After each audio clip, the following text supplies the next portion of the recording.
కొన్ని రకాల ప్రాణులు రంగులు మారుస్తాయి అంటారు. అలాగే మనుషులను కూడా అదే రకంగా కొన్ని సందర్భాల్లో విమర్శిస్తారు.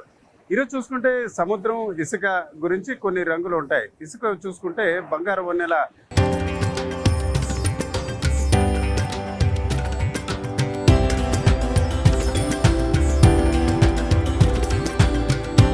తరతరాలుగా తరగని స్వర్ణ బంధాలు మన మానిపల్లి జ్యువెలర్స్ రంగులో ఉంటుందనే సహజం. కానీ చూసుకుంటే ఈరోజు విశాఖపట్నంలో చూసుకుంటే బీచ్ రంగు మారిందా అనిపిస్తుంది.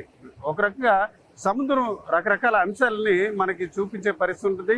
నిన్న మొన్నటి వరకు అలల తాకిడి చూసాం. ఈరోజు చూసుకుంటే సముద్రం రంగు మారిందా అనే రీతిన ఉంది. ఇదంతా చూసుకుంటే ఏదైతే ఎరుపు రంగు అంటే బంగారు వన్నెల రంగులో సహజంగా బీచ్ ఉంటుంది. కానీ ఈరోజు చూసుకుంటే ఆర్కే బీచ్లో చూసుకుంటే ఎక్కడికక్కడ నలుపు రంగులో ఉన్న పరిస్థితి. ఇది ఒక రకంగా ఒక హెచ్చరిక కూడా చెప్పవచ్చు. మనం చూడొచ్చు ఈ విజువల్స్లో.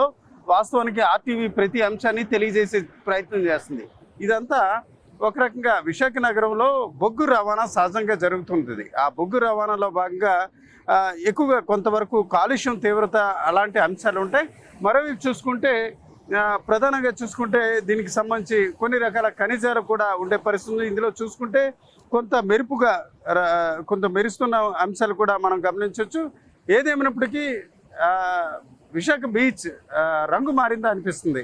రంగు మారడంలో కొన్ని అంశాలు అంటే కొంతవరకు మాత్రమే బొగ్గు విశాఖ పోర్టుకు వచ్చే బొగ్గుకు సంబంధించిన కాలుష్యం అంశం ఉంటే, మరోవైపు చూసుకుంటే సముద్రంలో అంటే ఇసుక తిన్నెల్లో రకరకాల ఖనిజ సంపద ఉంటుంది, లెగ్మైట్ అలాంటి అంశాలు కూడా ఉంటాయి. ఆ క్రమంలోనే ఇదంతా కూడా వచ్చిన పరిస్థితి. అయితే ఇటీవల చూసుకుంటే అల్పపీడనం, అలాగే వాయుగుండం, అలాగే తాజాగా చూసుకుంటే మరొక అల్పపీడనం కూడా ఏర్పడుతుంది. అందులో భాగంగానే ఇదంతా కూడా సముద్రంలో ఉన్న అంశాలు కూడా బయటపడ్డాయి. ఆ బయటపడే క్రమంలోనే ఈ రకంగా ఈ నలుపు రంగు వచ్చినట్టు కూడా తెలుస్తుంది. ఇప్పుడు నలుపు రంగు ఒక రకంగా ఎక్కడికక్కడ చూసుకుంటే భిన్నమైన పరిస్థితి కూడా ఇక్కడ మనం చూడవచ్చు. ఇదంతా కూడా సముద్రంలో ఉన్న అంశాల్లో భాగంగానే ఇదంతా వచ్చినట్టు తెలుస్తుంది. ఏదేమైనప్పటికీ పర్యాటకులకి కొత్త అంశాలు ఎప్పుడు కూడా విశాఖ బీచ్లో కనిపిస్తాయి. నిన్న మొన్నటి వరకు చూసుకుంటే పెద్ద ఎత్తున అలల తాకిడి, ఏదైతే కోకోనట్ ఎవెన్యూగా చెప్పుకునే ఆ ప్రాంతంలో కూడా పెద్ద ఎత్తున వచ్చాయి.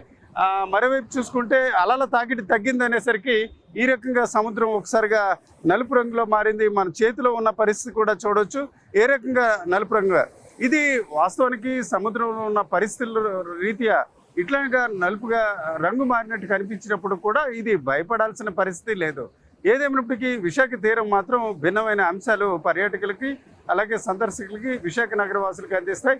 ఆ క్రమంలోనే ఈరోజు చూసుకుంటే నలుపు రంగులో ఇసుక తిన్నెలు కనిపించడంతో చాలామంది పర్యాటకులు కొంత ఆసక్తిగా తిలకిస్తున్నారు. అలాగే సముద్రంలో వచ్చే మార్పులు, అలాగే సముద్రం తీరంలో ఉన్న ఖనిజ సంపద కూడా ఒక నిదర్శనంగా ఈ ఇసుక తిన్నెలు నల్లగా కనిపించడాన్ని కూడా మనం చెప్పుకోవచ్చు. కెమెరా పర్సన్ తిరుపతితో రామచంద్రరావు, RTV విశాఖపట్నం.